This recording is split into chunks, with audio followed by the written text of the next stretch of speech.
chiedo a tutti di accettare la possibilità di registrare.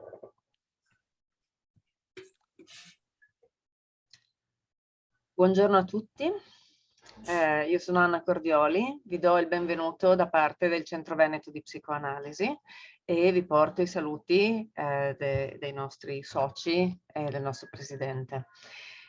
Questo è un incontro che abbiamo fatto con la speranza di conoscere di più questi colleghi argentini che sono i coniugi Ahumada e che trattano specialmente quello che riguarda la cura del bambino autistico.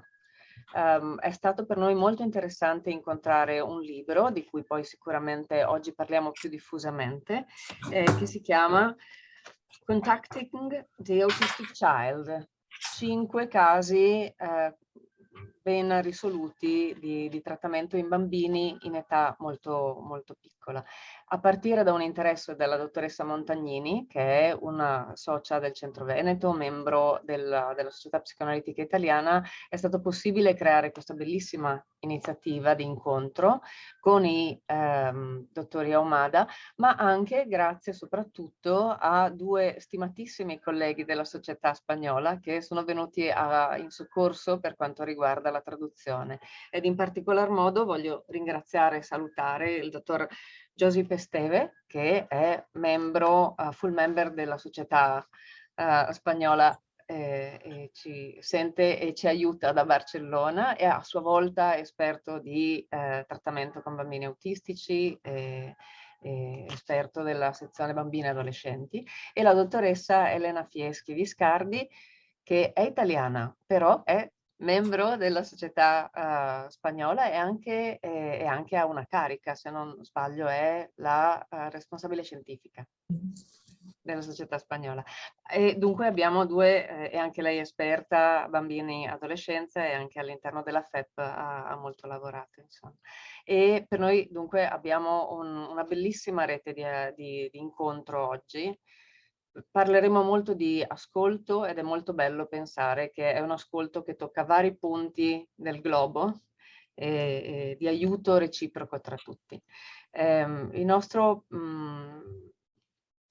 nostri ospiti sono degli ospiti che meritano una buona presentazione ed è proprio Josip Esteve che ci aiuta in questa parte.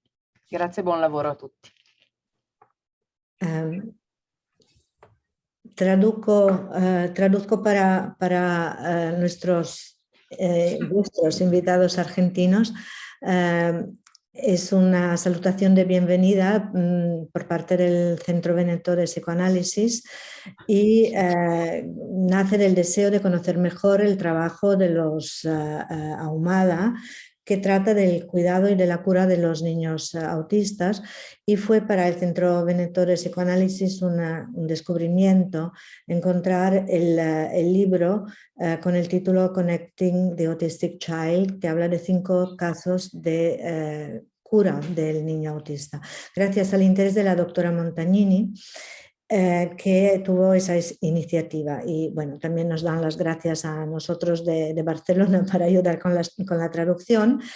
Y en este encuentro, que tiene como una red en distintos puntos del mundo, pues hablaremos de escucha y nos iremos ayudando para aprender y trabajar mejor. Sí, ya está.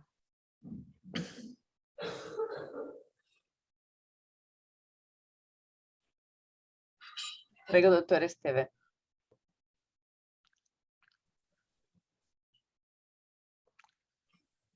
Micro.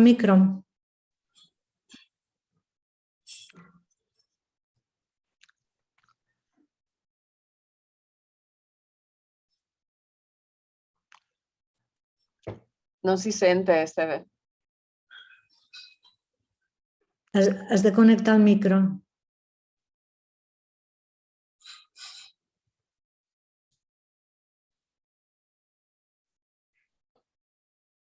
Ara. No. La torna.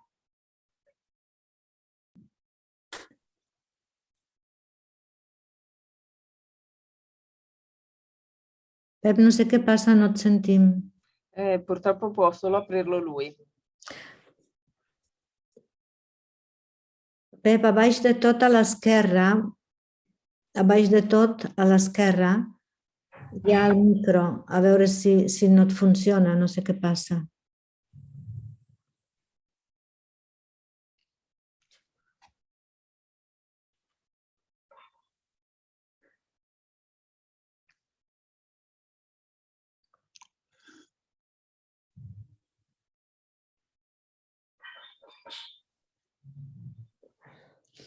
No, no va.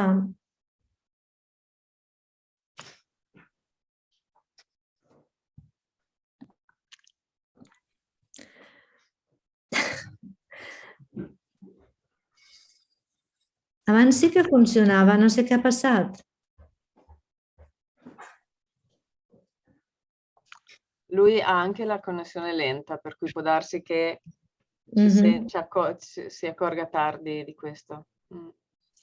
Sí, Eccolo, fermo lì, ce l'abbiamo. vale, Pep, no te muevas. Aquí está. Sí, Sí. ce l'abbiamo fatta. No. Quería decir, no, perdonad, pero es que le decía ahora a Elena Fiaschi que seguramente este micro mío debe ser autista, porque no obedecía las órdenes. Bien, estoy contento de participar en este encuentro, que creo que será muy fructífero. Para mí ya lo ha sido en la participación, aunque modesta, de este evento, porque me ha llevado al origen de mi profesión, que empecé a hacer psiquiatría de niños, para luego hacer psicoanálisis de niños, y luego ya he tratado de participar en todos los eventos humanos desde la perspectiva psicoanalítica. Tengo entendido que la doctora Louisa Bush, que veo y conozco por primera vez, ha presentado sus trabajos en medio mundo. Desde Barcelona, yo en aquel momento era en Italia seguramente, desde Barcelona a Berlín, Nueva Orleans y por supuesto Sudamérica. Su esposo, Jorge, es mucho más famoso, él en todo el mundo. Ha destacado en todas sus actividades desde el principio de su carrera, ya cuando finalizó medicina, ganó el premio de honor, y en la actualidad contar todos sus méritos me llevaría todo el tiempo de este encuentro. He hablado con él y se contenta con señalar que fue editor para América Latina del International Journal en los años 1993 al 98 y que actualmente es miembro del ExCom de su College of Fellows. Yo quiero agregar el premio Konex, personalidades distinguidas en todas las ramas y que comparte con Messi. Supongo que todos sabéis quién es Messi, el gran jugador de fútbol, el número 1 del mundo. Aquí finalizo para dejar paso a los trabajos de hoy. Sì, il dottor Esteve dice che è molto contento di partecipare a questo incontro e si è trovato riportato all'origine del suo lavoro, che cominciò come psichiatra dei bambini e poi come psicanalista. Non ha conosciuto fino ad oggi personalmente la dottoressa Louisa Bush, che però ha presentato lavori in mezzo mondo, a Barcellona, quando il dottore Esteve probabilmente era invece in Italia, a Berlino, a New Orleans e in tutta l'America del Sud. Suo marito, Jorge Ahumada, è ancora più famoso in tutto il mondo, ha presentato i suoi lavori un po' dappertutto e ha cominciato la sua carriera già con un premio d'onore alla fine degli studi di medicina e poter raccontare tutto quello che ha fatto occuperebbe tutto il tempo del nostro incontro, per cui avendo parlato con lui prima ci sono alcune cose che si possono mettere in rilievo. È contenta? Sì, si accontenta di questo, in mezzo a tutte le cose che ha potuto fare. Tra cui, non so se ho capito tutto bene perché si era tagliato un momento, è stato editor per America Latina dell'International Journal of Psychoanalysis dal 93 al 98 e poi ha ricevuto un premio che non ho capito qual è, condiviso con Messi, suppongo che non è il Ballon d'Or. Scusate che devo togliere questo telefono che suona. No, il premio... E ora in questo momento è ex membro dell'ExCom del College of Fellows. Ah, scusa, sì. Y questo premio è il premio Conex. Sì, no es il Ballon d'Oro, no? Però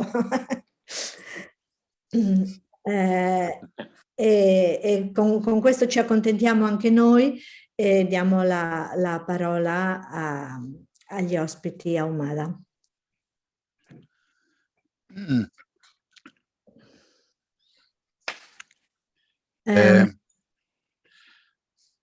Buongiorno dottoressa Montagnini, buongiorno dottoressa Fesci, buongiorno dottor Esteve,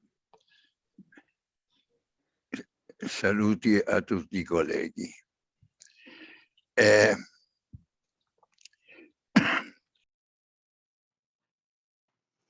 Intervento Jorge Ahumada.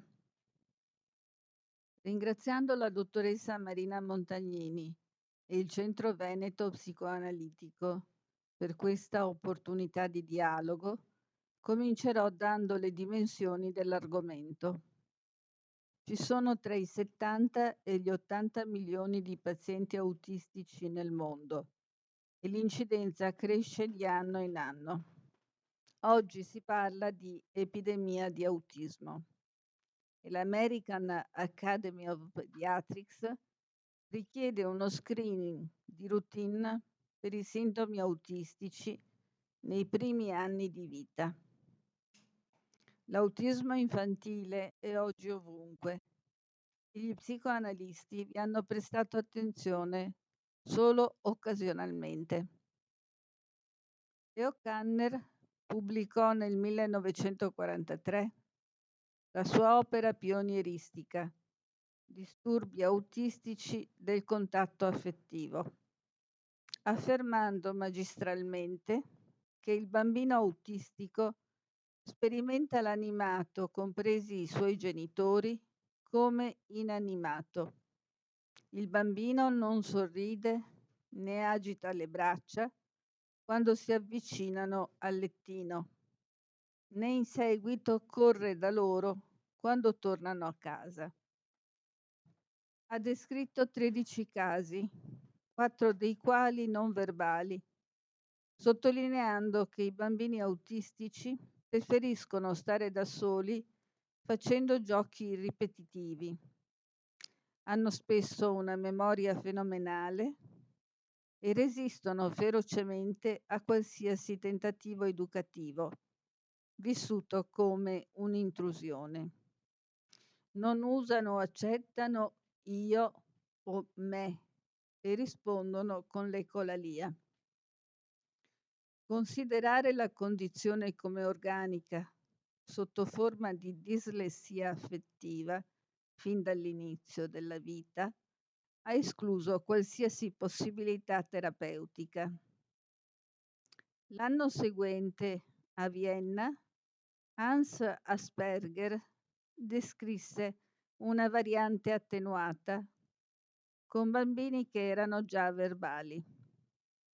Sostenne anche il suo carattere organico, una posizione che gli istituti psichiatrici mantengono fino ad oggi, cercando duramente, ma senza successo, un'eziologia genetica. Margaret Mahler, basandosi sulla nozione ferenziana di una simbiosi psichica bambino-madre, ha introdotto l'autismo nella psicoanalisi.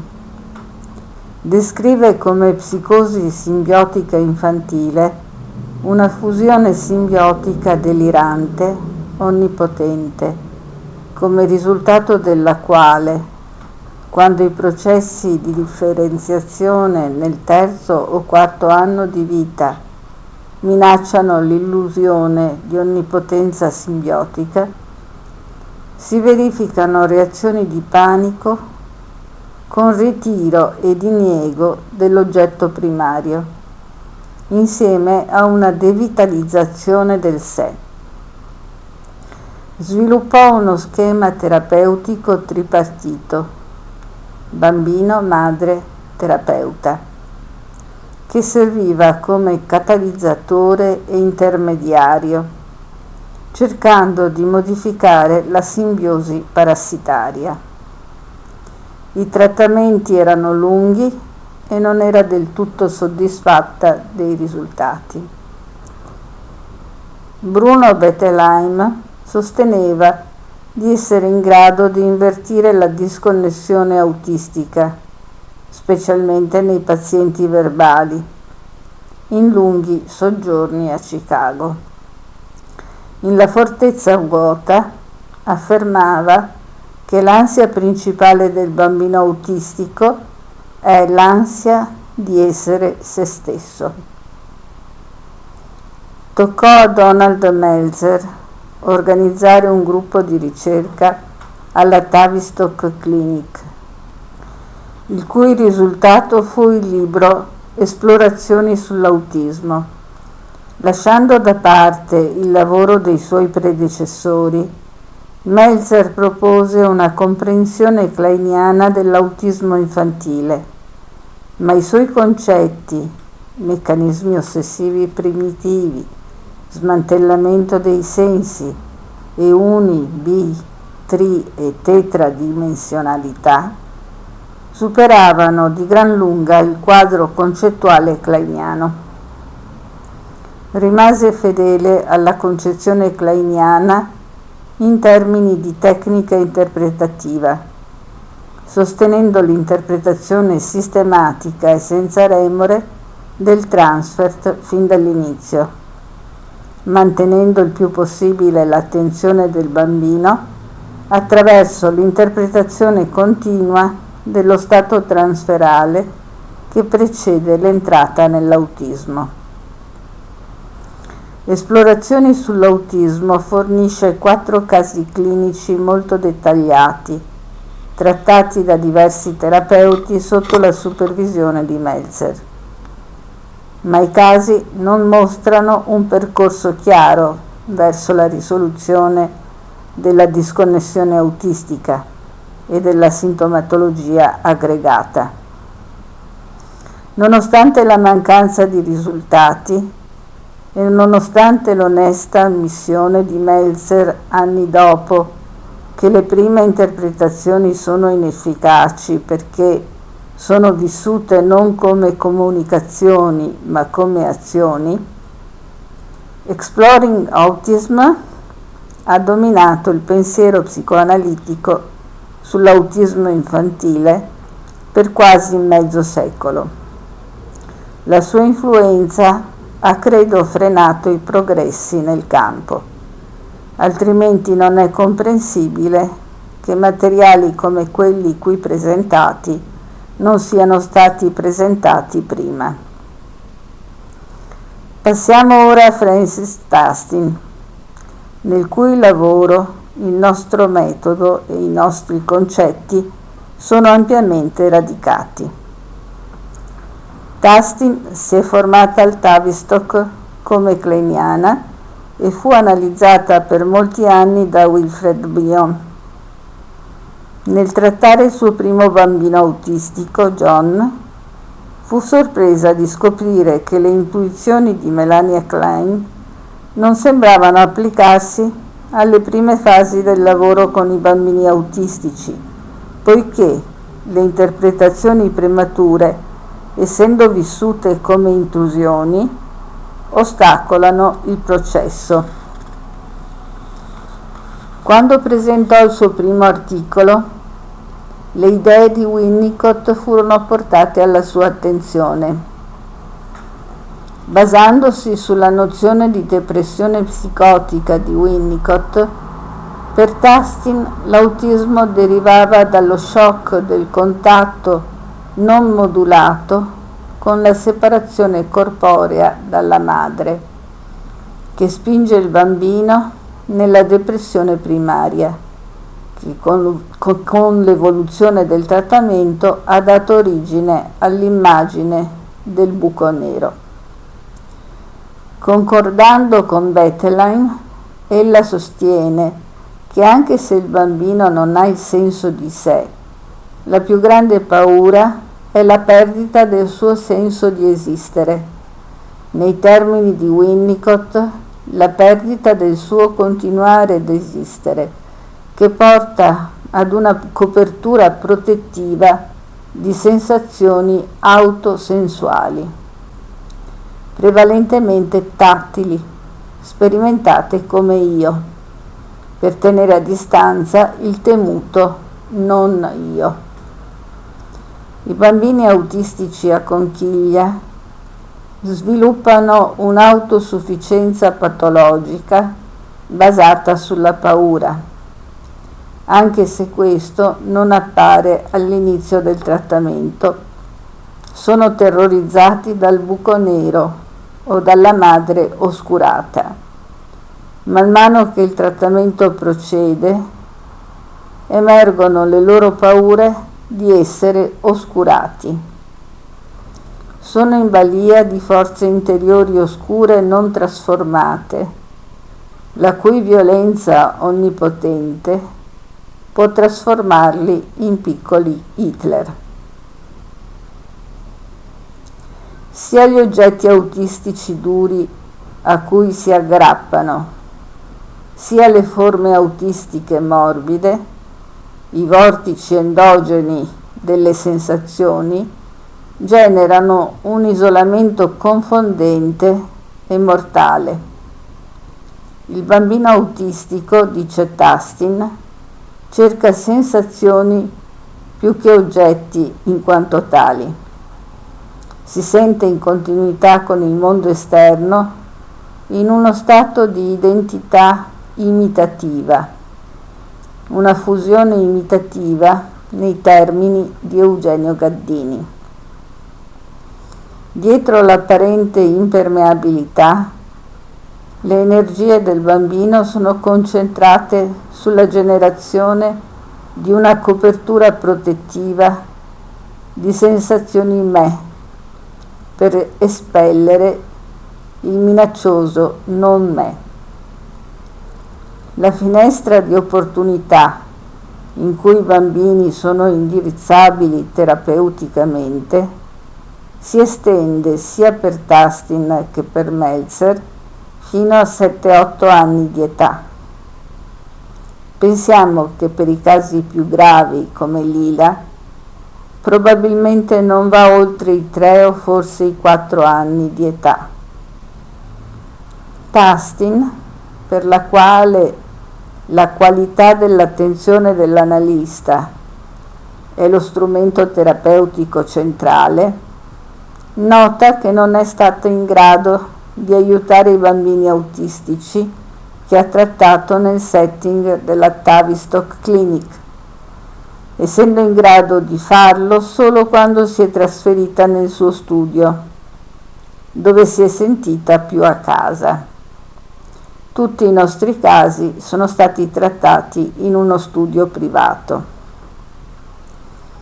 In accordo con noi, Tastin distingue 2 tipi principali di autismo: l'autismo incapsulato, asimbolico e ritirato, e l'autismo ingarbugliato, entangled, dove gli aspetti del sé si sono confusi e fusi con gli oggetti dell'ambiente. Tastin ha trattato 10 pazienti, 4 dei quali erano autistici incapsulati, completamente recuperati. Generalmente si è attenuta a brevi vignette e descrizioni di metodo piuttosto che a rapporti dettagliati di casi. Nei nostri bambini la disconnessione autistica è avvenuta ben dopo l'allattamento, per cui non abbiamo trovato un posto patogeno per l'esperienza della rottura del corpo lingua-capezzolo, né per la depressione materna pre- e post-capezzolo sottolineata da Tastin. I nostri casi mostrano depressioni materne che si verificano più tardi, come Axel e Jaime, difficoltà materne di empatia psichica, Sofia, abbandono materno, Lila, Jaime, Juan, gravidanze materne, Axel e Jaime.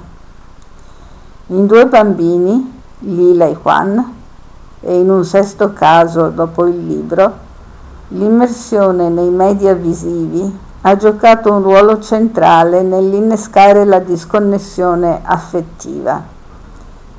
In termini di tecnica, citerò solo come guida generale ciò che una psicoanalista americana, Justin Cole, afferma delle prime fasi della relazione bambino-madre, che nel dialogo primordiale bambino-madre il bambino è l'iniziatore e l'architetto primario della reciprocità e la madre è la seguace.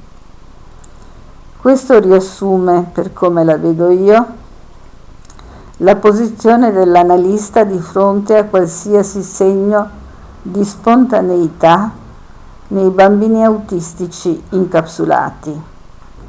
Poi, man mano che il trattamento progredisce, man mano che il bambino si sente riconosciuto e l'analista viene riconosciuto come umano, il transfert entra in binari più abituali. Crediamo di presentare per la prima volta nella letteratura psicoanalitica una serie di 5 casi di autismo infantile che hanno raggiunto il pieno recupero del contatto affettivo, il che dimostra il potere della psicoanalisi. Mia moglie Louisa Bush introdurrà molto brevemente i casi clinici.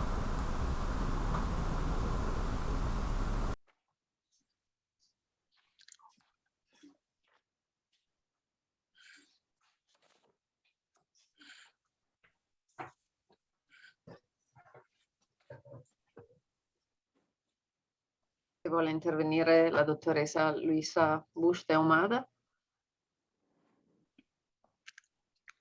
¿Se me escucha? Buen día. Buen día. Gracias a todos.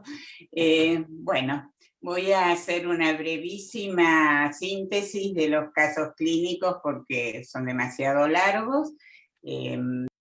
Intervento di Luisa Bush de Ahumada. È impossibile riassumere il materiale clinico perché Dio è nei dettagli. Io traccerò il corso della nostra esperienza con alcune di queste dinamiche autistiche.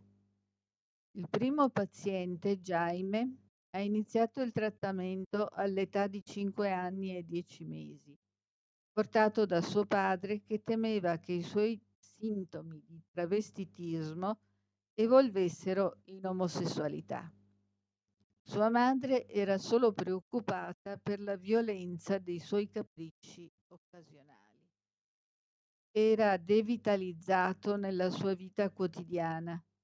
Non aveva amici, non partecipava ai giochi dei ragazzi come il calcio e si collegava solo con il padre nei giochi di carte.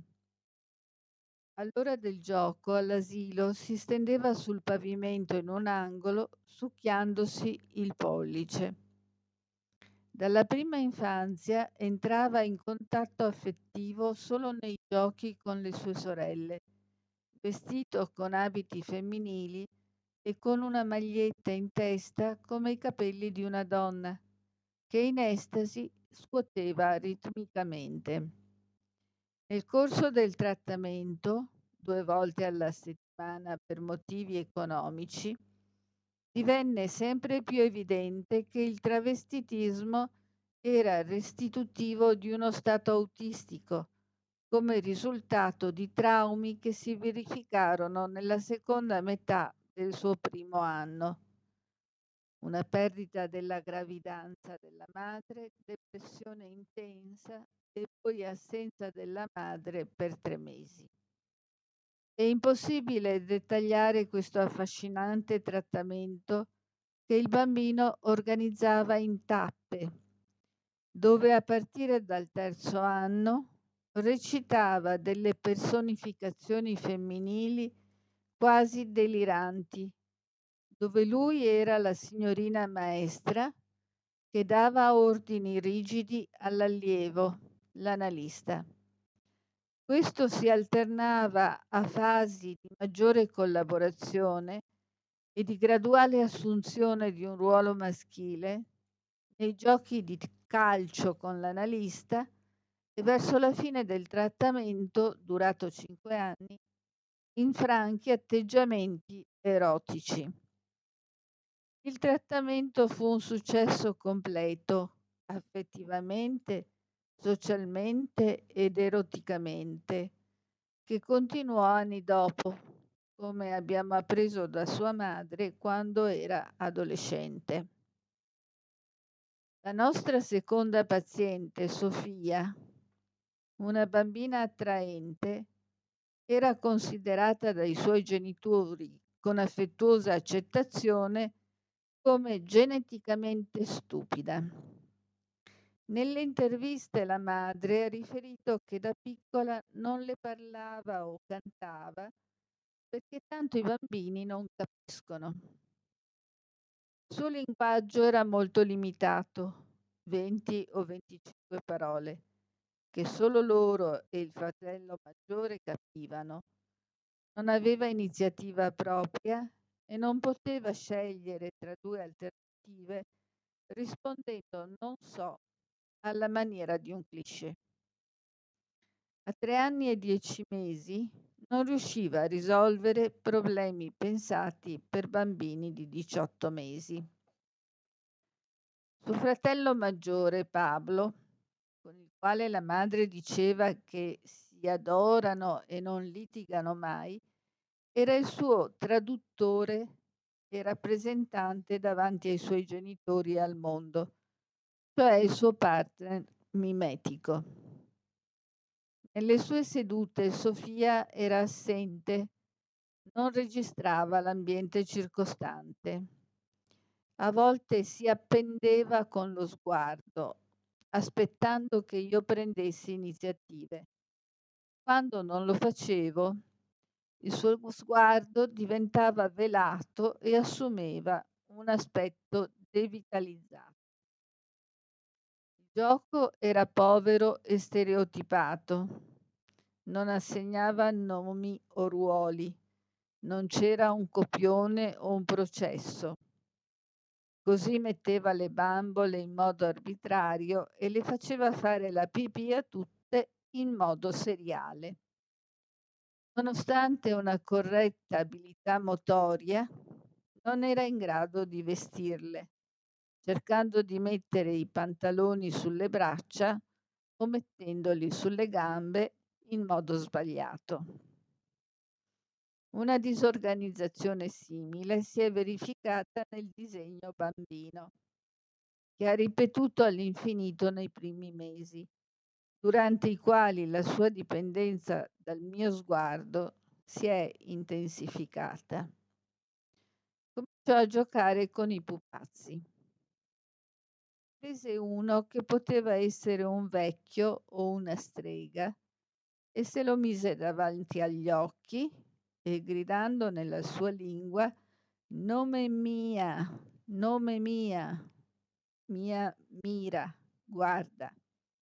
Nella sua prima crisi di rabbia lo gettò a terra e andò con rabbia in un angolo.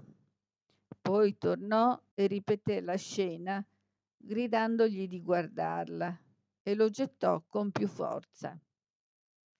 Poi ha preso una tigre e una fata, dicendo che erano amiche, che la guardavano, e ha preso a calci e calpestato la vecchia strega, dicendo che era cattiva, cattiva, nome mia, non mi guarda. Questo disimpegno degli oggetti persecutori e la crisi di rabbia l'hanno salvata dal crollo devitalizzato. Dopo che fu uscita, ho potuto vedere che la vecchia strega aveva gli occhi quasi chiusi.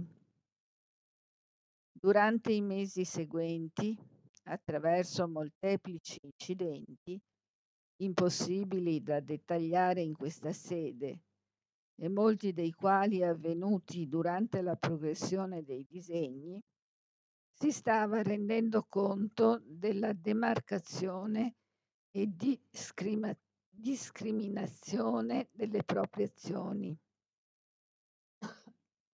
e del proprio corpo rispetto alle azioni e al corpo dell'analista. Però solo un incidente, dopo 5 mesi di trattamento, che illustra la crisi della dualità, two-ness, descritta da Tasting. Sofia, nella sua seggiolina, stava riproducendo la mia postura in modo speculare e io decisi di aspettare. Qualche istante dopo cambiai un po' la mia postura e lei sembrò perdere la presa. Il suo sguardo si velò e cominciò a crollare.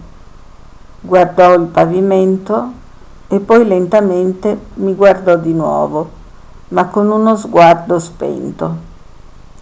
Per modulare un po' questa tensione chiesi: cosa stiamo facendo? Il suo sguardo si illuminò un po'. Credo che stesse aspettando una proposta da parte mia. Siccome non ne feci, i suoi occhi vagarono di nuovo, fissando il pavimento. Ho aspettato, perché mi sembrava che questo fosse l'unico modo in cui poteva prendere iniziative proprie e tendere a separarsi. Entrambi sentivamo la tensione che fluttuava nell'aria. Dopo 3 o 4 minuti mi guardò. Io le sorrisi, ma non le parlai. Il suo sguardo vagò sul mio viso e sulle mie mani. Le ho detto che mi sembrava che Sofia non riuscisse a pensare a cosa fare perché le faceva paura. Quindi aspettava che dicessi qualcosa io. Il suo viso si è illuminato, ha detto nella sua lingua: vado a cercare il pupazzo. Ha tirato fuori la fata, si è avvicinata sorridendo dicendo ciao. Altre volte i pupazzi mi gridavano ciao con rabbia. Le ho risposto rivolgendomi al pupazzo: ciao, cosa stai facendo? Ha risposto: non lo so. Ho chiesto alla fata: ah, e come ti chiami? E lei ha risposto: Lola. Per la prima volta ha messo un nome, il nome della sua compagna mimetica dell'asilo, che secondo quanto si diceva seguiva e copiava ovunque. Ho chiesto alla fata: cosa farai? E Sofia ha risposto: vado a Buia, a disegnare, parlando come se fosse la fata. Poi ha continuato a disegnare Lola, poi la mamma e poi il fratellino, disegnando sempre più forte, graffiando fino a rompere la punta della matita. Poi ha fatto a pezzi il foglio di carta. Un'altra grave crisi della dualità, trueness, all'inizio del suo trattamento, si è verificata quando Sofia si è improvvisamente resa conto di aver letto la sua prima parola. Si è fatta prendere dal panico, ha iniziato a camminare a quattro zampe per l'ufficio per alcuni minuti e poi mi ha detto: giochiamo che io sono una bambina piccola e tu sei la mia mamma? 3 anni dopo aver terminato il trattamento, Sofia era riuscita ad entrare con successo nelle scuole elementari, socialmente ricercata e al centro della sua classe. Ricordiamo che a 3 anni e 10 mesi non poteva risolvere problemi pensati per bambini di 18 mesi. L'autismo mimetico è l'etichetta che meglio si adatta al caso di Sofia, come variante dell'autismo entangled, ingarbugliato. Poi ho preso in carico i casi di autismo incapsulato. Lila, una bambina autistica non verbale di 19 mesi, la più grave dei nostri pazienti, e Axel, un bambino di 2 anni e 9 mesi, la cui evoluzione è stata sorprendentemente veloce, grazie alla nostra comprensione che il lasso di tempo tra l'inizio del quadro e l'inizio del trattamento era abbastanza breve. La dottoressa Marina Montagnini, che ringraziamo, ha fatto un eccellente e completo riassunto di entrambi i casi e rimandiamo i nostri ascoltatori al suo lavoro. Dedicherò un breve commento a Lila, cercando di mettere a fuoco gli aspetti tecnici del passaggio di analista e paziente dall'inanimato all'umanizzazione affettiva. Tollerare di essere vissuto come inesistente, nel caso di Lila durante la maggior parte del trattamento, e allo stesso tempo riuscire a mantenere vigile la qualità dell'attenzione, che siamo d'accordo con Tustin, è ciò che rende possibile l'evoluzione e il doppio e davvero arduo compito dell'analista.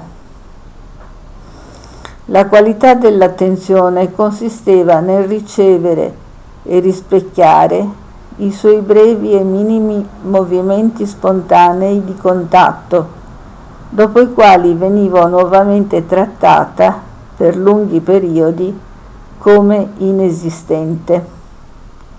I fugaci momenti di contatto, come è successo con la luce nella 3ª settimana, quando ha pronunciato il suo primo e unico termine significativo, Uz, Luz, erano solo questo, fugaci.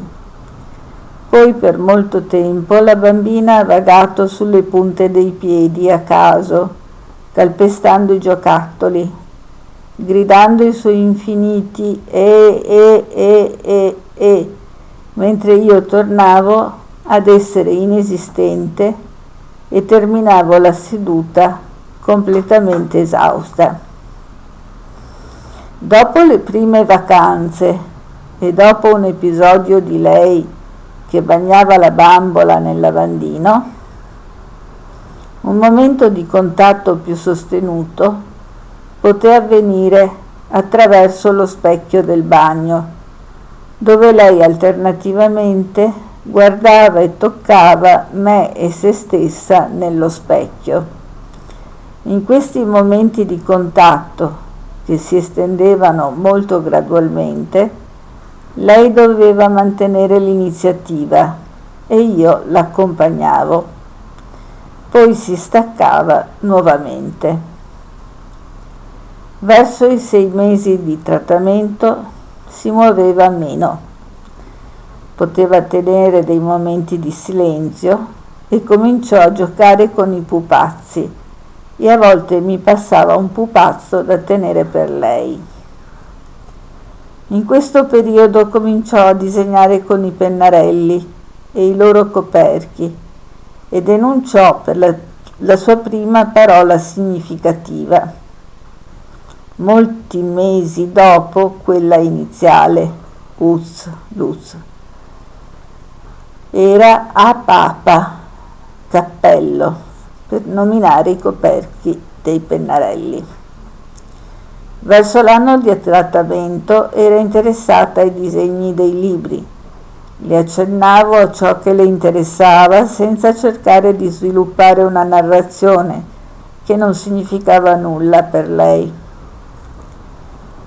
Saltando molte tappe, dirò che tali momenti di incontro a metà strada dalle sue proprie iniziative si espansero nel secondo e terzo anno per lasciare il posto a momenti di condivisione, dove arrivò ad ammettere e poi a godere dell'interazione reciproca fra noi due, fino ad arrivare a riconoscersi battendosi il petto con entrambe le mani e dicendo io. Saltando ancora più tappe, un resoconto del padre alla fine del trattamento, quando Lila partecipava più pienamente all'asilo, recitando anche ruoli alle feste. Il padre dice: è molto cattivella. Se le chiedo chi è, riferendosi a sua madre, lei risponde: la principessa. Allora le chiedo: e Bob, suo fratello? Lei dice: il principe. E poi: chi sono io? A volte risponde: la bestia, e corre via ridendo. Altre volte dice: il re, e mi abbraccia amorevolmente. Siamo evolute dalla devastazione dell'incapsulamento autistico alla vitalità affettiva dei giochi edipici infantili. Il caso rimanente, Juan, un bambino autistico misto, è stato allevato dalla televisione, specialmente dal programma Animal Planet, dai 6 ai 24 mesi di età. Si è vissuto come un cucciolo di animale, non come un bambino umano. Dopo molte vicissitudini alla fine del trattamento ha potuto proclamare con orgoglio: sono un bambino.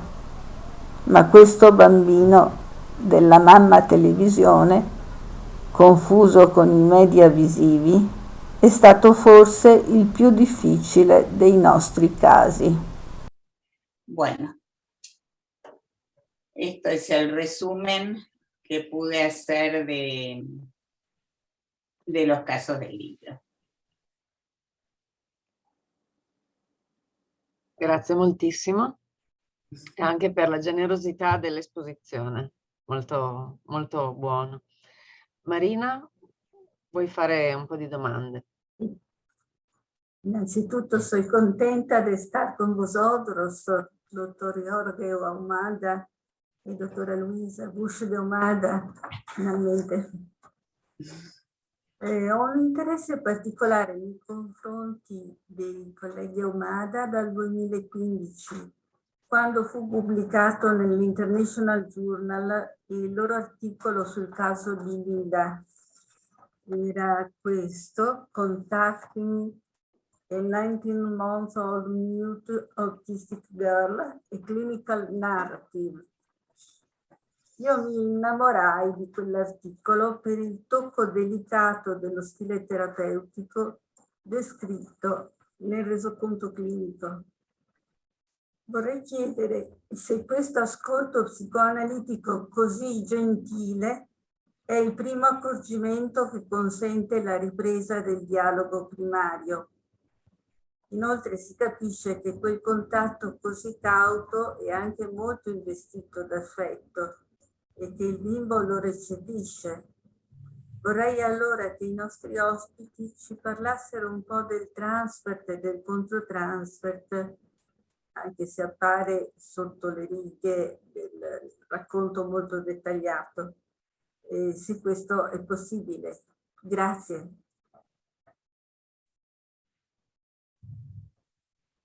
Tengo que traducir al castellano, ¿no? ¿O tienen la respuesta ya los doctores Ahumada?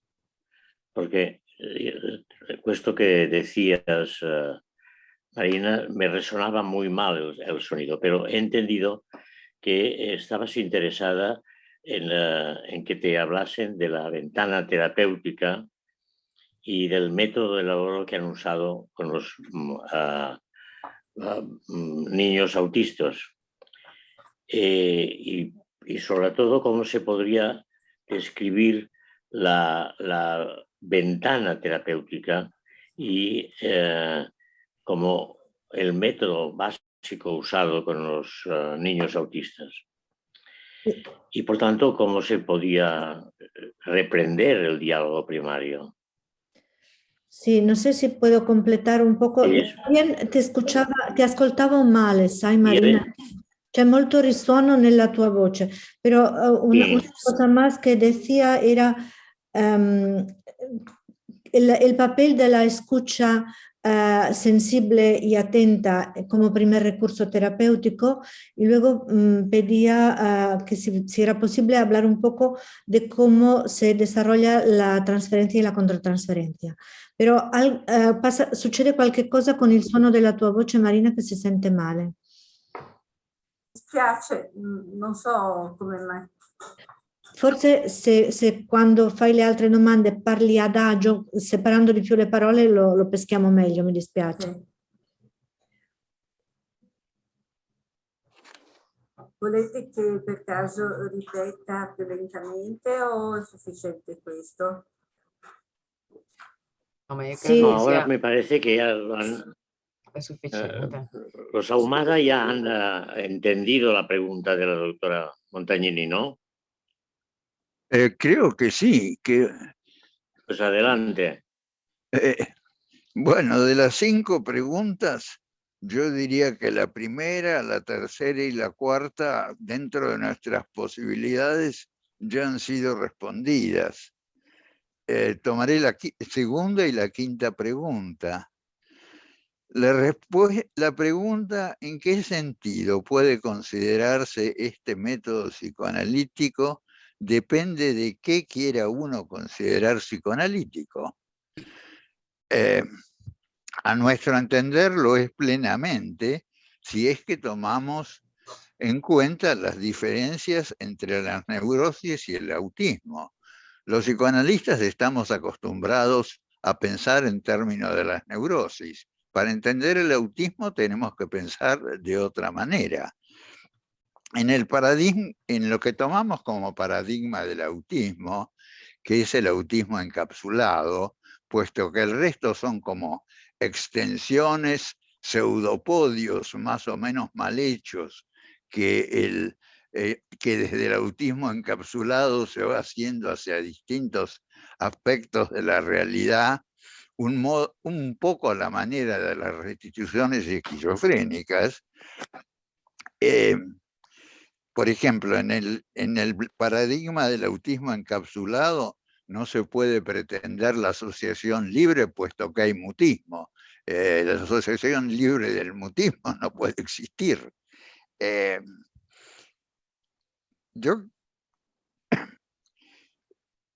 Yo diría que la primera etapa es un espejamiento, tal como lo describió mi mujer, es un espejamiento de las espontaneidades del niño. Y en recomendaciones al médico, en 1912 dice Freud, el médico debe ser opaco a sus pacientes y al modo de un espejo mostrarles nada más sino lo que ellos les van mostrando.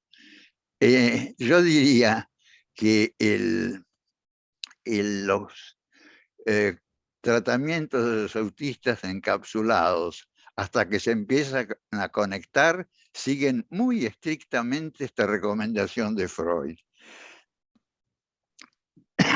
Esto se ve sobre todo en el caso de Lila, que para nosotros es el caso paradigmático, de la misma forma que lo fue para Meltzer su paciente Timmy, pero Timmy tenía 6 años y 10 meses y para nosotros era ya un autismo completamente entrelazado. Disculpe, doctora Ahumada, si le parece, voy traduciendo para que no se me acumule demasiado material. ¿Le parece bien? A ver si Sí, cómo no. soy capaz de hacerlo y si no, pues me ayudas. Dice il dottor Ahumada che di fatto le domande 1, 3 e 4 hanno già avuto un po' una risposta negli interventi che hanno fatto, per cui si concentrerà soprattutto sulle domande 2 e 5. Quando si chiede in che senso si può considerare psicanalisi, il lavoro che si fa in questo modo con l'autismo, dipende in realtà da quello che si intende per psicoanalisi. Secondo i dottori Ahumada è assolutamente pienamente psicoanalisi, però dobbiamo pensare a qual è la differenza tra nevrosi e autismo, perché di fatto la psicanalisi si è occupata soprattutto della nevrosi, ma nel caso dell'autismo ovviamente è una cosa diversa, perché in primo luogo non si può contare sulle associazioni libere, perché non c'è parola, no? Spesso sono bambini non verbali. Prendiamo come paradigma l'autismo incapsulato, perché in realtà le altre modalità di autismo ne sono in qualche modo dei derivati, delle evoluzioni, degli aspetti diversi, dei modi in cui i bambini possono cercare di prendere contatto. All'inizio del trattamento si tratta in realtà di un lavoro di rispecchiamento. Nelle sue raccomandazioni al medico del 1912, Freud sottolineava che il medico deve essere opaco ai pazienti e funzionare come uno specchio riflettendo quello che il paziente apporta. E in realtà le prime fasi del trattamento dell'autismo incapsulato seguono proprio questa raccomandazione e nei casi presentati questo si vede soprattutto nel caso di Lila. Ya está, ya puede seguir, doctora Ahumada. Molto grazie. Es decir, entonces el analista se limita durante mucho tiempo a espejar las muy ocasionales muestras de espontaneidad de la paciente. Y esto va dando lugar en el largo plazo a que las espontaneidades de la paciente muy poco a poco se amplían, se vuelven más frecuentes y van dando lugar a una mayor interacción entre ambas. Gradualmente y con la suficiente paciencia, se llega a momentos de compartir, en el cual el intercambio afectivo y también verbal se vuelve más rico, aproximándose entonces a la dinámica de asociación libre que encontramos en los neuróticos y que fue la matriz de base de los conceptos del psicoanálisis. La asociación libre verbal no es aquí punto de partida, sino punto de llegada, prueba de que la paciente evolucionó desde el autismo hacia la normalidad. La asociación libre en forma estable es ya indicador de que es viable el fin del tratamiento. Nos paramos un momento más para la traduzione. Quindi sì, di fatto l'analista si limita all'inizio a rispecchiare i momenti di occasionale spontaneità della paziente e a poco, molto lentamente, questi momenti si allargano, si moltiplicano fino ad arrivare a un pochino più di interazione, però è un processo molto graduale che richiede molta pazienza e che va lentamente verso la condivisione di uno scambio più ricco, sia a livello verbale che a livello di gioco. E diciamo, e alla fine può portare alla presenza di qualcosa di simile alle libere associazioni dei nevrotici, che sono un po' state la matrice dello sviluppo della psicanalisi. Però con i pazienti autistici le libere associazioni sono un punto di arrivo, sono una prova dell'evoluzione verso la normalità, non sono un punto di partenza. Di fatto lo stabilirsi e il mettere radici, diciamo, della capacità di libere associazioni è una indicazione di poter arrivare alla fine del trattamento. Ya está. En cuanto a la quinta pregunta, la primera labor para difundir esto es reunir terapeutas con suficiente motivación, paciencia e intuición para acometer esta ardua tarea en forma idónea. El método de observación de lactantes de Esther Bick es una ayuda invalorable para adiestrarse. Logrado esto, la segunda tarea es vincularse con quienes están en facultad de realizar la detección temprana, sobre todo los pediatras y las maestras jardineras. Hay toda una tarea de relaciones públicas que ir de contacto que hay que ir haciendo con los pediatras y las maestras jardineras para que manden los casos bien temprano. Es decir, cuando todavía la ventana de oportunidad no se cerró. La ventana de oportunidad hasta los 3 y quizás 4 años se aplica a los casos más graves como Lila. Otros niños, como ocurrió con Jaime, pueden beneficiarse quizás hasta los 7, 8 años como Dulce Tasting. En todos los casos, cuanto antes se inicie, mejor es el pronóstico. Creemos que el método para tratar a estos niños está. Solamente falta implementarlo. Por lo que se refiere a la quinta pregunta, la primera, scusate, sto ripetendolo in spagnolo, mi sono sbagliata. De hecho es la sexta pregunta. Ah, sì, diceva che era la quinta. Il primo compito per poter fare una diffusione di questo modo di lavorare è poter riunire dei terapeuti con sufficiente interesse, passione, pazienza e intuizione. Lo studio dell'osservazione dei neonati secondo il metodo di Esther Bick è di grandissimo aiuto, e poi è molto importante poter stare in contatto con chi può identificare molto precocemente i casi di autismo, di rischio di autismo, cioè essere in contatto, avere una rete di contatto con i pediatri, con le maestre dei nidi, con le maestre delle scuole materne, per poter ricevere i casi il prima possibile. La finestra in cui un intervento può essere utile per i casi più gravi non va oltre i 3-4 anni, come è successo con Lila. In altri casi, come è stato con Jaime, forse si può arrivare fino ai 7-8 anni, come diceva Tastin, però in ogni caso quanto prima si interviene tanto meglio.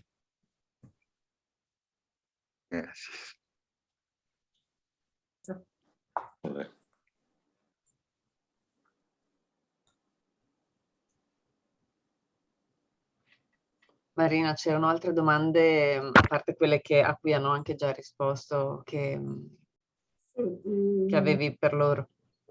Vorrei chiedere alla dottoressa Luisa Bush se ci può parlare un attimo del momento del riconoscimento che avviene nel caso di Axel, che mi ha molto ¿Del momento de qué? Scusa, Marina, ¿el momento en qué?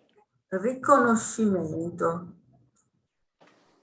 Nel caso di Axel, che mi ha molto colpito, quando la terapeuta ha l'intuizione che ci sia un nesso tra il razzo l'oggetto autistico che il bambino aveva portato in seduta, e più avanti una connessione con il pennarello. Raggio e che cosa?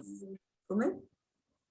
Il Dico, Il razzo che lui aveva portato era un oggetto. il nesso tra raggio e che cosa? E il pennarello rosso, che era rosso come il razzo. Allora quel momento, il raggio, d'accordo? quel momento di felice intuizione è stato molto importante per Axel, perché pare che si sia riconosciuto in quell'attimo come un soggetto umano con degli affetti, e viceversa anche per la dottoressa. Vorrei che lei ci parlasse un pochino di questo momento così particolare e interessante anche dal punto di vista scientifico. Traduco. La dottoressa Montagnini chiede especialmente a la dottoressa Bush si se puede hablar un poco sobre una situación particular durante el tratamiento en el cual ha establecido un nexo entre el cohete, creo que se debe traducir así, el cohete o el misil, y el rotulador rojo. Y esto lo considera la doctora Montagnini como una gran intuición que le hace entender al paciente, a Axel, ¿no?, que es reconocido como un ser humano con el cual poder haber una relación. Por tanto, pide un poco más de explicaciones acerca de este momento. Es que suceden tantas cosas en esto. ¿Me escuchan? No sé si... Sí. Suceden tantas cosas durante el tratamiento. Uno no tiene una información en la cual basarse. Hay mucho intuitivo, creo. Cuando él tomó este marcador rojo y le dio tanta importancia, bueno, me vino a la memoria el cohete que le había regalado el abuelo y con el cual él se iba a dormir, un objeto duro, grande, molesto para tener en la cama, y sin embargo no se desprendía de él. Son esos momentos, yo creo que hay mucho de intuitivo cuando uno tiene un tratamiento con un chico de tan poca capacidad de interacción verbal, y van surgiendo las ideas de dónde, cómo seguir, qué significa. Muchas veces muchas cosas deben perderse y otras son como fundamentales y marcan nuevas situaciones para seguir indagando. Es así. Estos chicos también se nota, y esto lo quería decir, que son muy intuitivos ellos también, porque por ejemplo con Lila, que sinceramente a veces mis pensamientos se iban porque pasaban largos minutos donde no pasaba nada, alguna vez de repente me miraba como registrando que yo no tenía el pensamiento con ella. Y eso se va desarrollando en el tratamiento. No sé si le contesto a la doctora Montagnini. A ver che dice. Cosa succede? Dice la dottoressa Bush che nel trattamento succedono moltissime cose e non c'è in realtà una informazione concreta su cui basarsi, per cui è necessario usare l'intuizione e a volte questo è difficile. Con il pennarello rosso a lei semplicemente era venuto in mente questo razzo duro, grande, che aveva regalato il nonno, che il bambino si portava anche a letto, che non lasciava mai andare.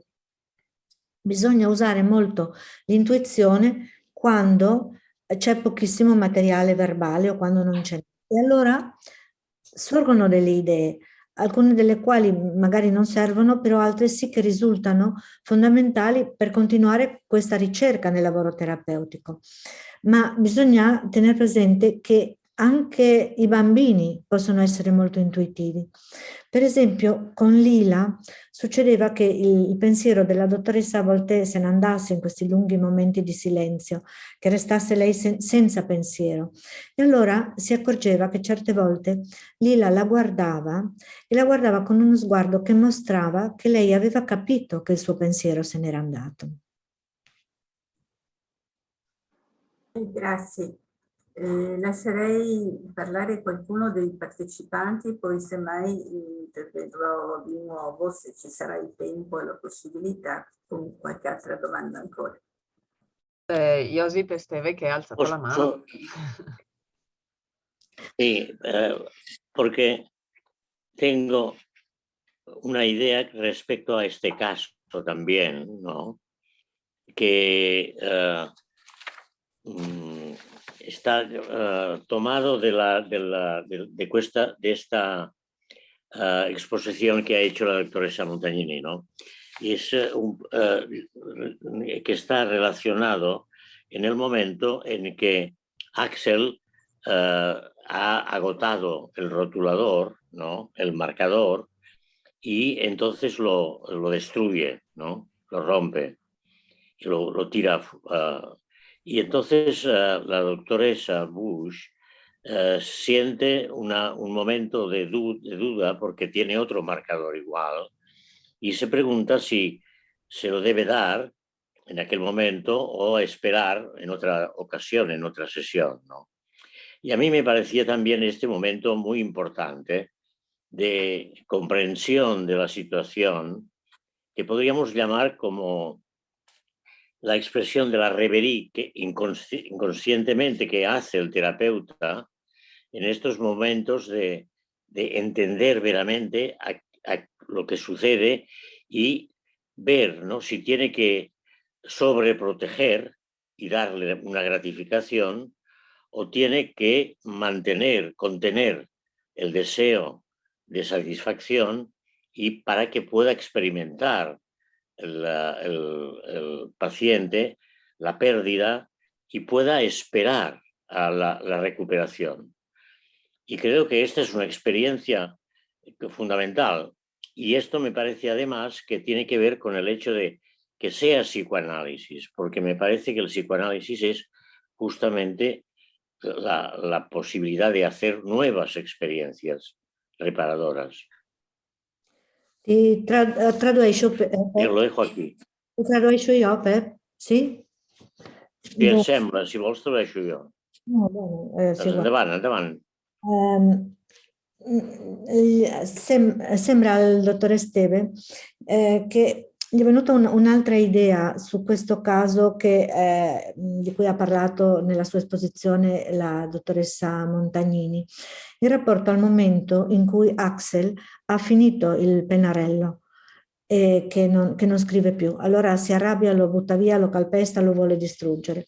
E la dottoressa Bush ha il dubbio se offrirgli un pennarello uguale che lei ha oppure aspettare.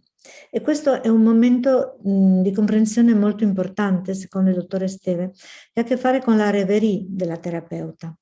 Per il poter sentire, immaginare, vedere se si tratta di gratificare, no, il bambino e dargli subito l'altro pennarello, oppure contenere il suo desiderio, poter aspettare perché possa sperimentare la perdita. Sería sobreprotegirlo. Sì, perché dare il pennarello sería sobreproteggerlo. Sì, perché come diceva appunto sobreproteggerlo. Sarebbe una superprotezione, e invece in questo modo gli offre un'esperienza nuova che è quella dell'attesa, che ci mostra anche come realmente si tratta di psicanalisi, perché compito della psicanalisi è offrire delle esperienze nuove. Sì.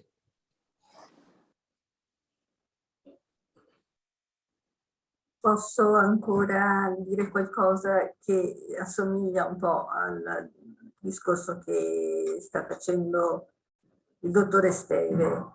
Mi riferisco al bambino animale, al cucciolo bambino che era Juan, se non mi sbaglio. Mi aveva molto colpito il momento in cui il bambino vernicia gli zoccoli degli animali selvaggi e le suole delle sue scarpe con lo stesso colore nero. La dottoressa interviene e dice: mi pare che tu ti senti molto vicino al mondo dei tuoi animali. E il bambino risponde con una intelligenza, un'impassibilità incredibile. Dice: sì, noi lasciamo impronte. Nello stesso tempo però c'è un momento quando il bambino fa correre molto rumorosamente i suoi animali e cade in estasi, e in quel momento la dottoressa riesce a contenere questa sensualità traboccante e quindi avvia quel processo che porterà Juan a separarsi dal mondo dello schermo, della televisione e quindi dei suoi amici animali, per arrivare poi alla fine a sentire la sua appartenenza al mondo umano, quando dice: io sono un bambino.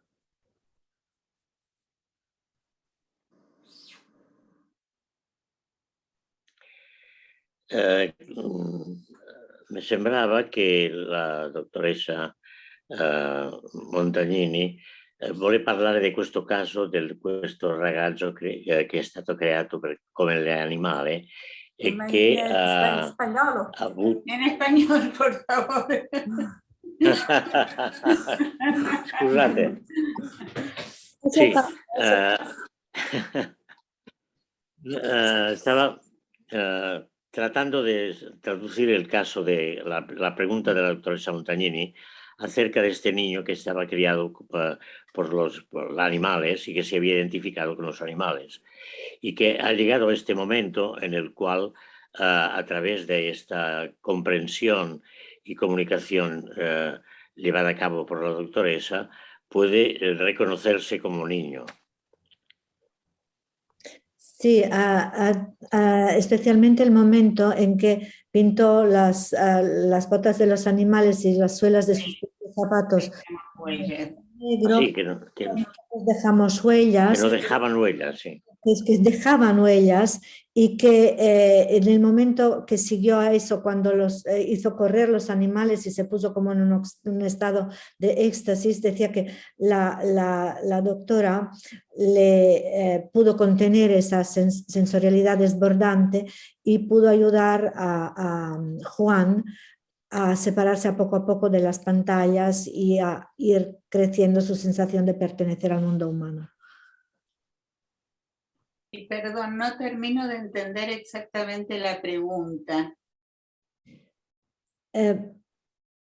Dice che non capisce bene qual è la domanda in questo contesto. Allora, io chiedevo se c'è questa alternanza tra il momento del riconoscimento, dove per esempio la dottoressa riconosce che Juan e i suoi animali sono un tutt'uno, un unico mondo, ma c'è anche il momento successivo che mi sembra altrettanto importante, in cui la dottoressa, chiedo, riesce ad arrestare questa estasi traboccante, cioè la contiene, la trattiene e riporta il bambino nel mondo umano. Quindi due momenti che mi sembrano entrambi molto importanti, se ho capito bene.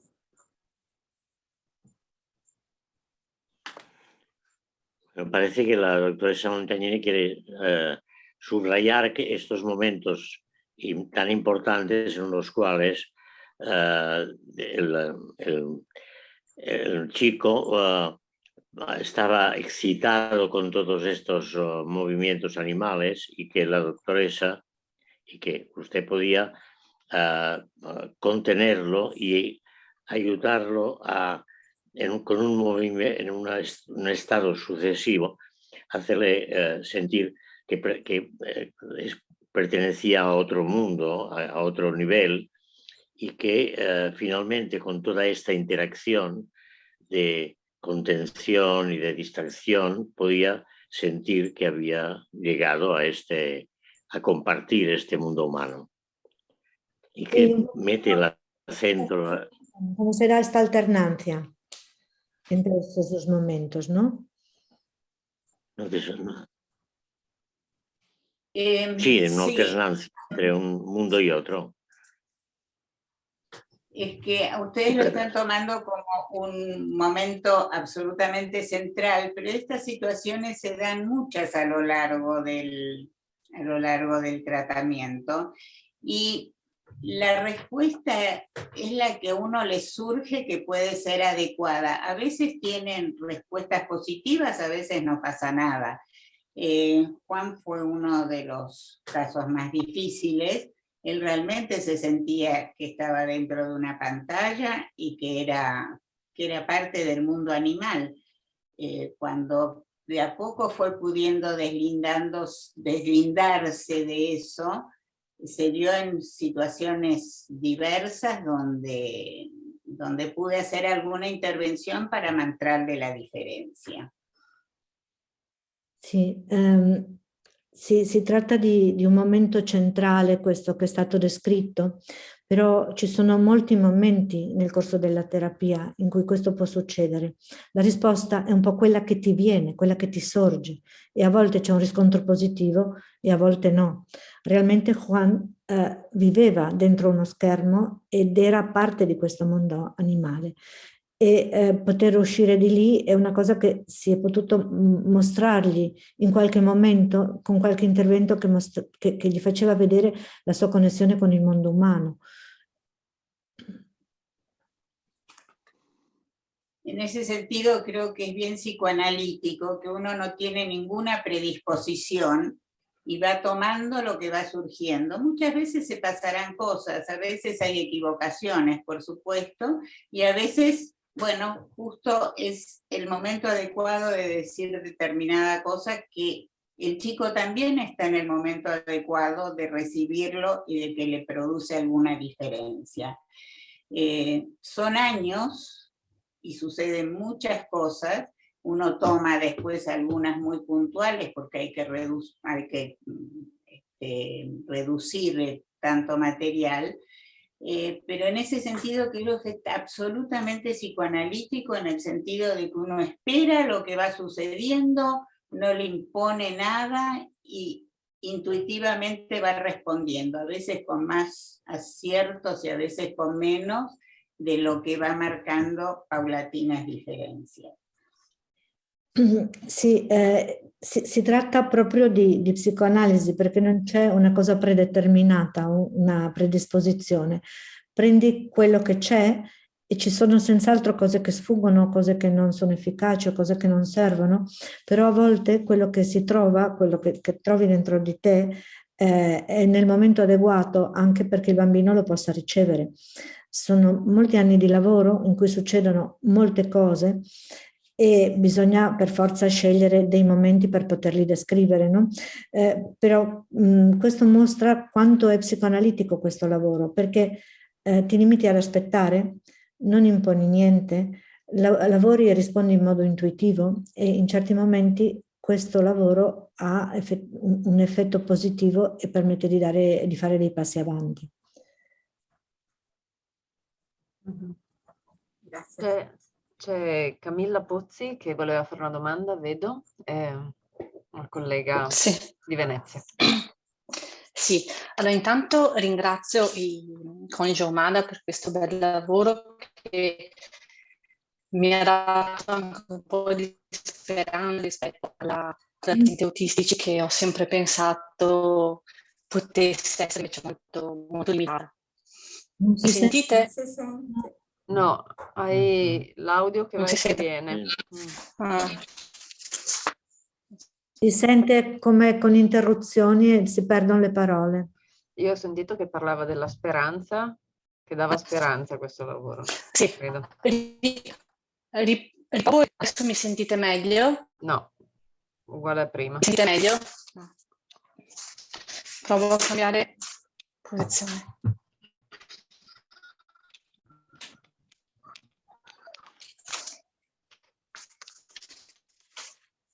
Qui sentite meglio? Vediamo.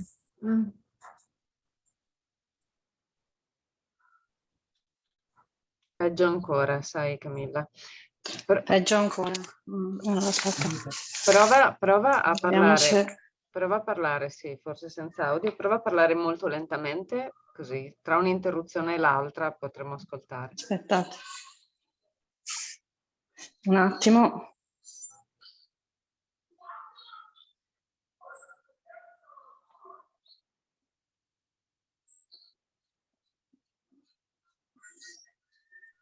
Oppure Camilla, se vuoi provare a scriverlo Ecco, sulla chat. adesso ecco, faccio un ultimo tentativo e altrimenti Adesso scrivo. Sentite ti qualcosa? riusciamo a sentire bene, adesso sì. Va bene, ok, anche se forse non mi vedete, però...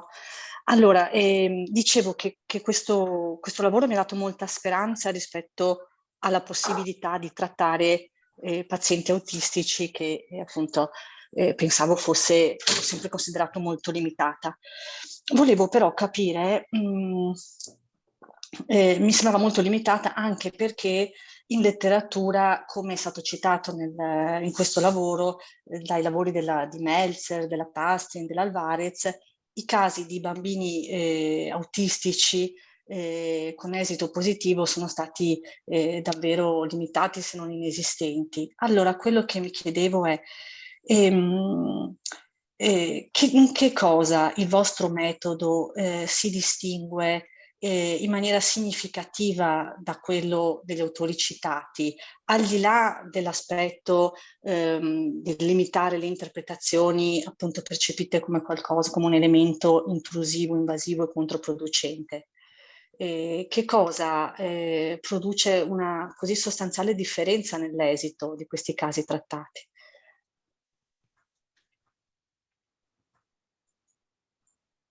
Sì. La dottoressa sente che avete mandato un messaggio di speranza e un po' Spagnolo.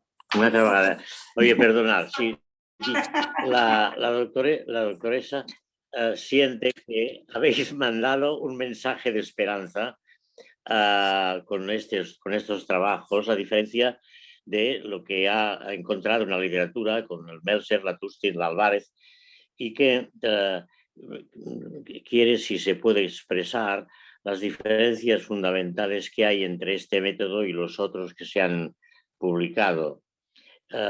Porque para poder sentir que tiene una posibilidad de difusión de esta manera de poder tratar a los autistas. Y por tanto, si se puede explicar estas diferencias esenciales metodológicas. A ver, contesto yo. ¿Contesto yo? A ver, yo quería acotar algo, después contesta vos. No, de los tratamientos con los cuales yo he tenido algún contacto, recuerdo el hermanito de un paciente mío autista que lo trataban en una institución, o una persona una vez en un congreso que se emocionó con el relato, creo que fue el de Juan, el que leímos en Montevideo, que les proponen métodos muy que van de aprender a armar rompecabezas, andar en bicicleta, pero tienen que ir cumpliendo exactamente con el aprendizaje que les imponen. Pero los chicos no salen de su situación autística, aprenden a hacer cosas, pero no resuelven el problema de base. O sea, son como adiestrados, pero no les permiten salir al mundo justamente de donde están aislados. Seguí vos, si lo que quieras. Traduco prima, perdón, sì. Dice che che si è trovato in situazioni di poter vedere o avere qualche contatto con altri modi di lavorare, per esempio il fratellino di un paziente, una persona che si è emozionata davanti al relato del lavoro con Juan, ma per quello che ho potuto vedere in generale si tratta di metodi di intervento che cominciano con il far fare cose, insegnare a fare cose, fare un puzzle, andare in bicicletta, insegnare delle cose, ma questo non aiuta i bambini ad uscire dall'autismo, imparano cose ma vengono semplicemente addestrati.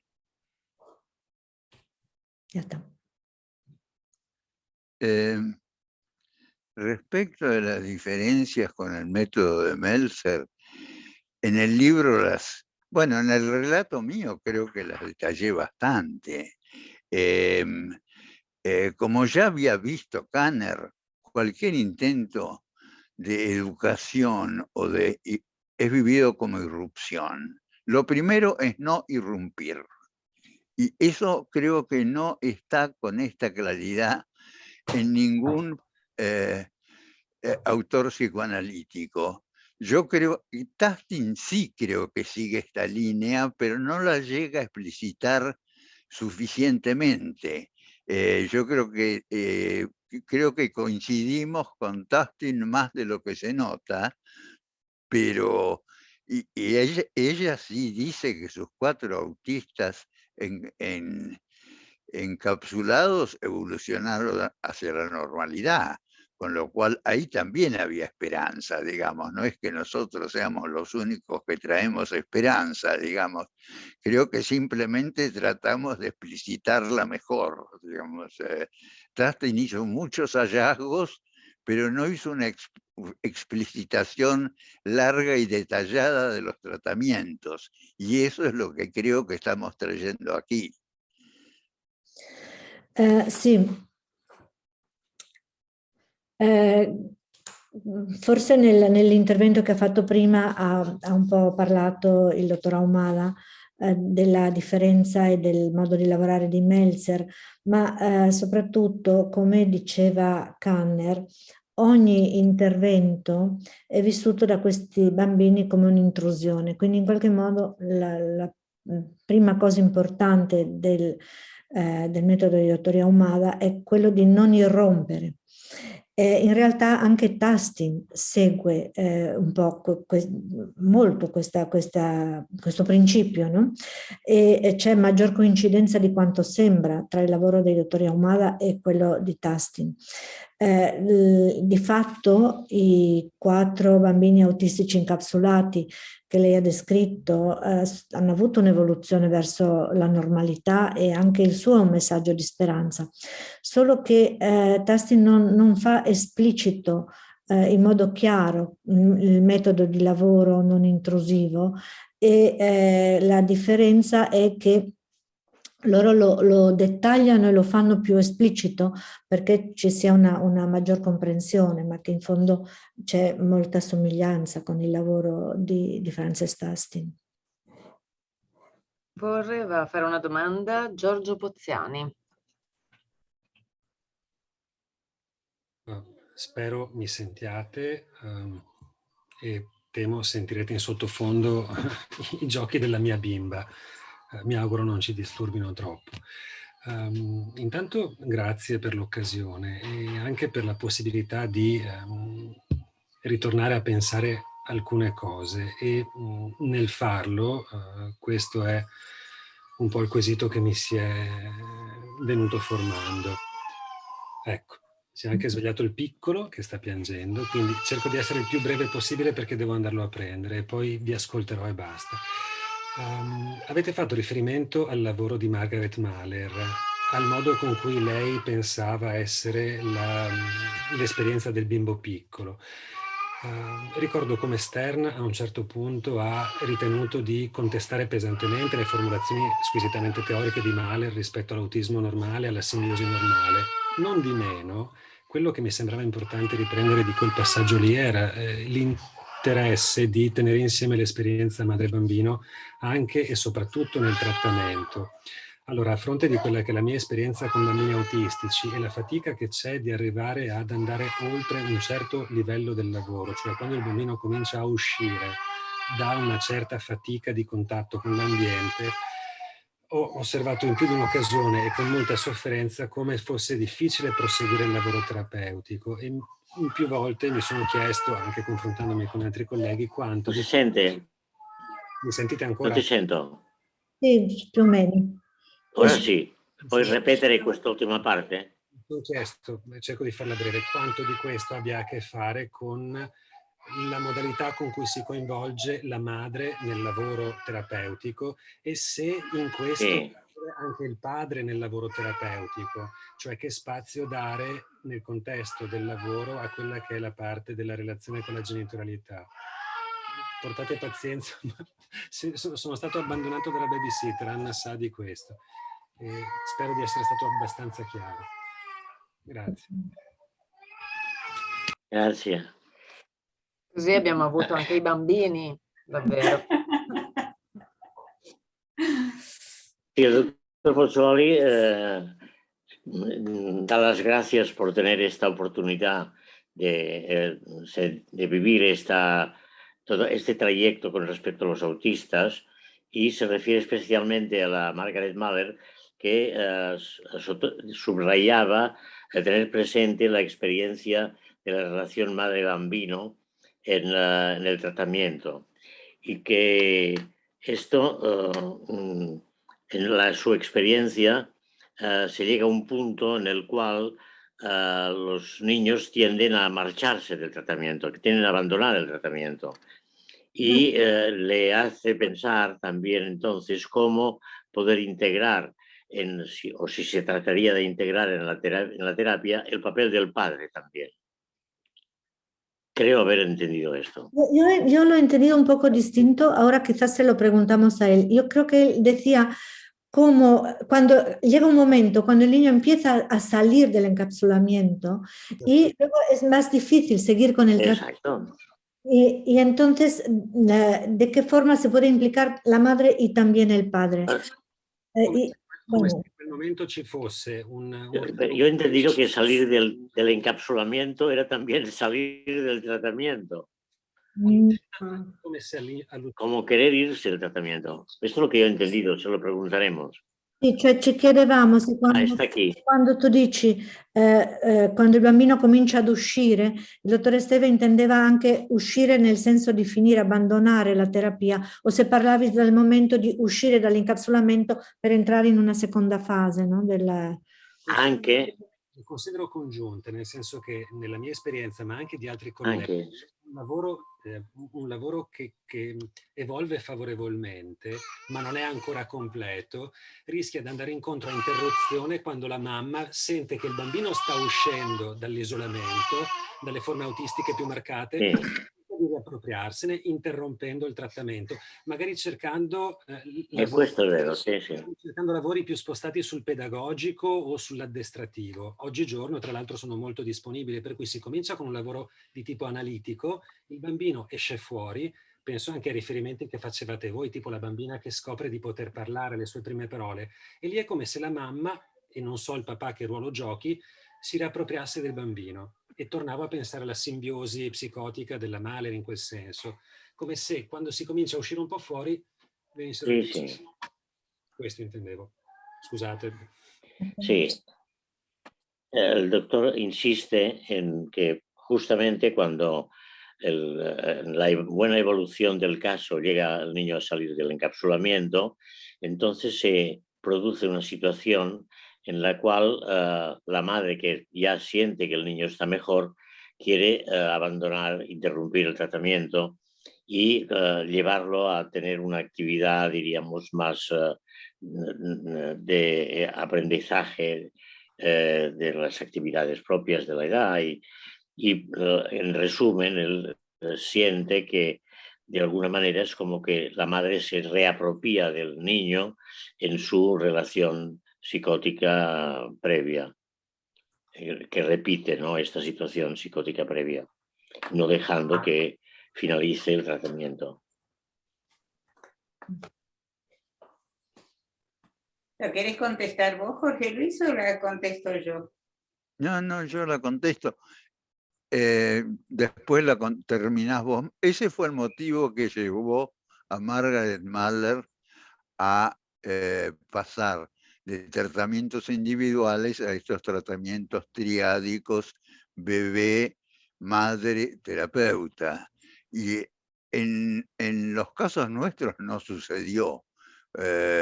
No nos pasó nunca que eso sucediera. Y no, eso lo puede explicar mejor Maiti, que bueno, por momentos habría resistencias, pero nunca llegó a ser un problema. Adelante, Maiti. Un momento, traduco. Questo è un po' il motivo che ha portato Margaret Mahler a passare in alcuni casi a una terapia triadica, bambino, mamma, terapeuta.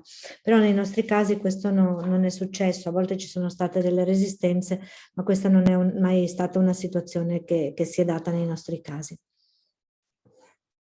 No, realmente nunca con estos casos sobre todo no pasó para nada. Obviamente cuando los chicos mejoran, a veces con más apuro, a veces menos, los padres quieren terminar el tratamiento por distintos motivos, económicos, de comodidad, porque consideran que ya llegamos al punto que querían llegar, pero no tuve nunca un problema que lo entendiera como que la madre quisiera volver otra vez a apropiarse del niño. No, sinceramente que ahí no puedo contestar porque nunca me pasó, ni con estos casos ni con otros.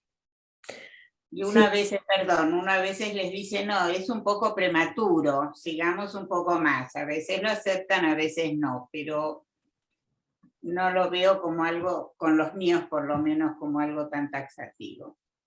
Dice che in questi casi non è mai successo. È vero che quando i bambini migliorano, i genitori spesso vogliono terminare per motivi diversi di comodità, di logistica, di economia, o perché il bambino sta già abbastanza bene o quello che sia, però non si è mai trovata in situazioni in cui abbia potuto osservare che la mamma volesse riappropriarsi del bambino. Sì che a volte si è trovata a dover dire finire o interrompere in questo momento è prematuro, in alcuni casi è stato accettato, in altri no, però non si è mai vista nella situazione di questo tentativo di riappropriazione, diciamo, da parte delle mamme. Posso fare una domanda? Certo. Dottor Esteve. Porque mi pregunta es si durante el tratamiento con los niños autistas también han mantenido entrevistas con los padres. Sì, la domanda è se durante la terapia dei bambini autistici si fanno anche dei colloqui con i genitori. Bueno, yo con los chicos muy chicos comienzo, no con ambos padres, pero en general con la madre que los acompaña. En el caso de Lila, por ejemplo, la madre se quería ir y nada, le pedía que se quedara porque realmente la chiquita no toleraba la ausencia de la madre. Tengo entrevistas cada tanto cuando lo consideramos ellos o yo necesario de ponernos al tanto de las cosas que están sucediendo, pero no como parte incluida dentro del tratamiento. Sì. Con i bambini piccoli sì che comincia anche con la mamma, per esempio con Lila, la mamma se ne voleva andare e le ha chiesto di rimanere perché Lila aveva molta difficoltà a separarsi da lei. In ogni modo ogni tanto sì che fa dei colloqui con i genitori, più che altro per aggiornarsi su come vanno le cose nella terapia e a casa, però non come una parte del lavoro terapeutico con i bambini.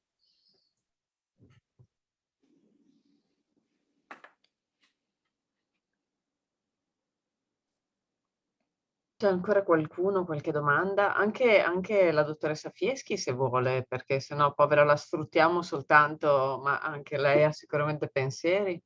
Sì, una cosa che mi chiedevo, dopo me la traduco. Scusami, devo sconnettere. Buon lavoro a tutti, grazie. Ciao Giorgio. Arrivederci. In alcuni casi vediamo come dei bambini che hanno uno sviluppo iniziale, diciamo dentro la norma, verso l'anno e mezzo fanno una specie di blocco, di inibizione dello sviluppo, a volte di una regressione che li porta a degli stati autistici, e altre volte invece è già dall'inizio che il bambino non arriva mai a un rapporto relazionale con l'ambiente, con la mamma. E allora volevo chiedere come capite voi questa differenza e se questo comporta dei modi diversi di lavorare.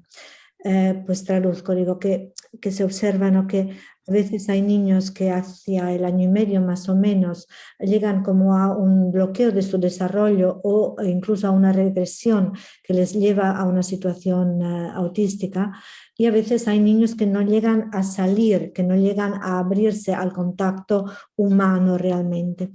Y entonces quería preguntar de qué forma entendéis esas esquemáticamente distintas situaciones y en qué forma eso puede llevar a formas distintas de trabajar o no.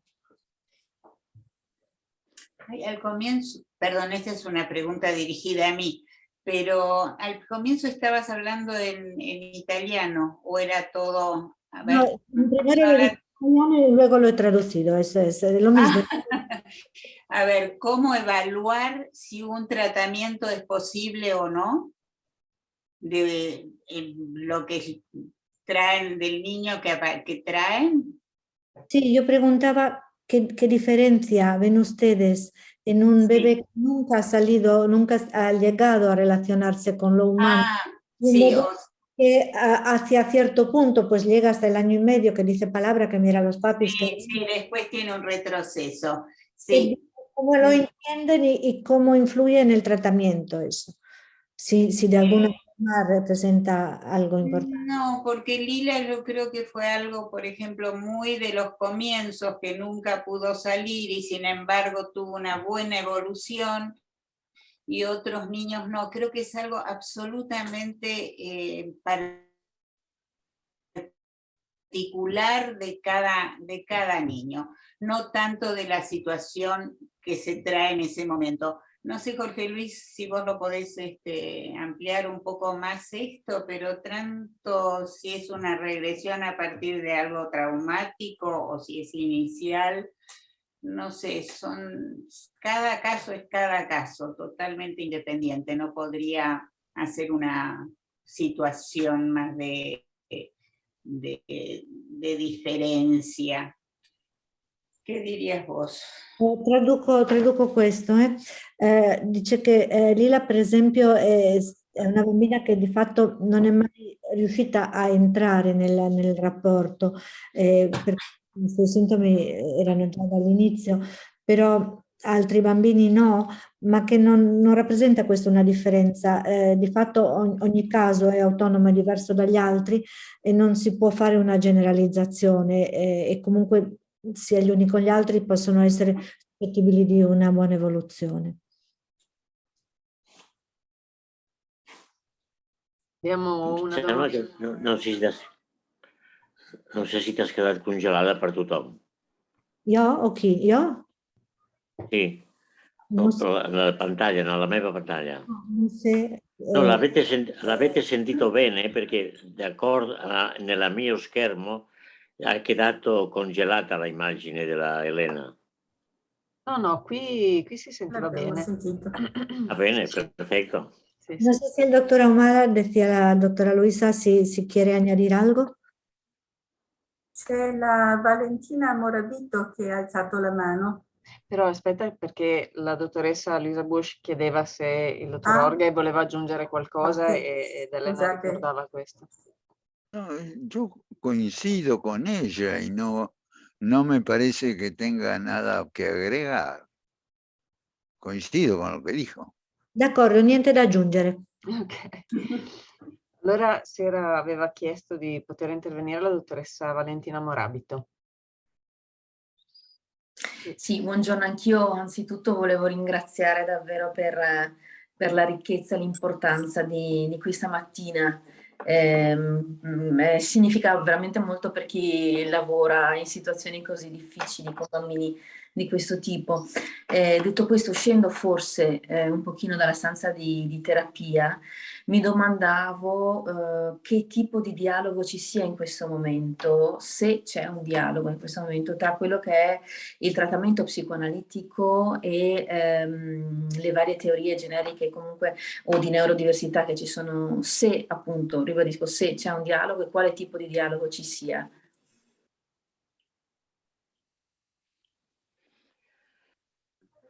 La doctoresa Morabito da las gracias por esta mañana de trabajo que se ha organizado y está interesada en conocer, dadas las dificultades que hay en este tipo de pacientes, qué tipo de relación de diálogo hay entre la perspectiva psicoanalítica y las de las otras disciplinas, de las neurociencias, cognitivistas, etc.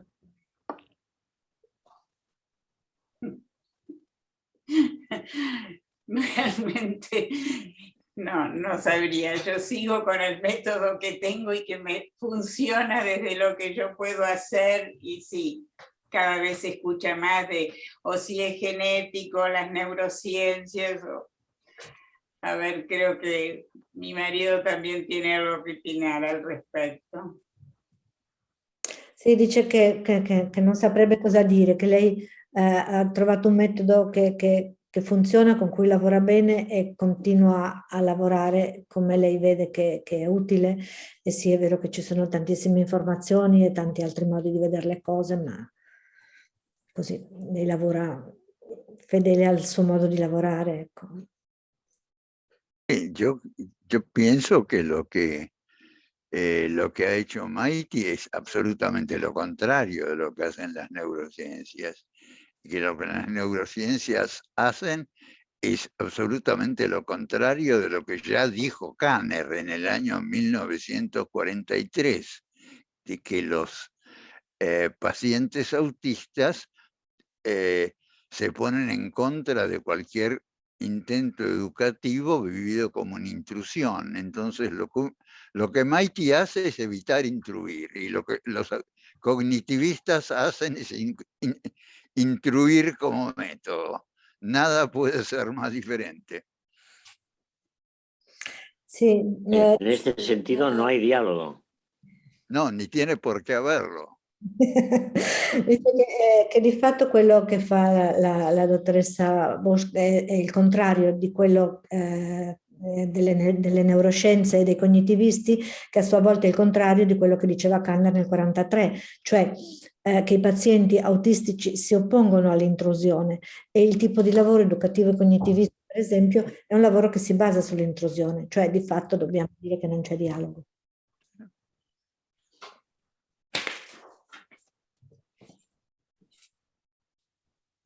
Io credo che siamo veramente molto grati della ricchezza di tutto quello che ci stiamo dicendo, e anche della fatica infinita che stiamo facendo fare ai nostri ospiti spagnoli.